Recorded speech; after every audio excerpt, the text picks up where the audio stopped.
Welcome to the Daily Dad Podcast, where we provide one lesson every day to help you with your most important job, being a dad. These are lessons inspired by ancient philosophy, by practical wisdom, and insights from dads all over the world. Thank you for listening, and we hope this helps.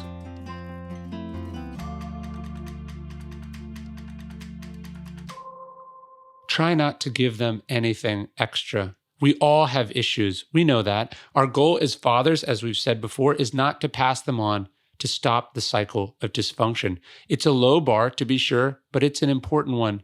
Don't let the demons you wrestle with find softer targets in your children.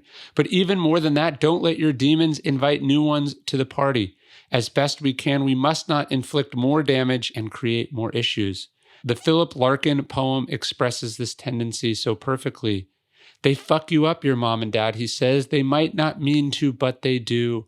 They fill you with faults they had and add some extra just for you. The Buddhists spoke of samsara, the way that suffering transfers from generation to generation. Why is it that suffering rarely ever fully discharges from a generation, leaving the next one to flourish unhindered? It's because we don't do the work. It's because sometimes we're not even aware of our own suffering. And when we are, and we still don't do the work, it's often because we tell ourselves that we're helpless. Look, we're going to screw up. It's inevitable. We are imperfect people, so it's impossible that we'll raise perfect kids. Still, that doesn't mean we're helpless against the demons knocking at our door.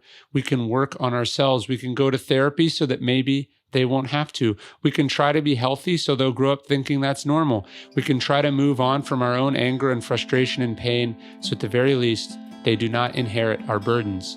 And of course, we can do our best to be smart, to read, to take this job seriously, so we're not inviting new demons to boot. Thanks for listening to the Daily Dad Podcast. Please leave us a review. It helps. Tell your friends, share this with other dads. And of course, you can sign up for an email version of this podcast at dailydad.com.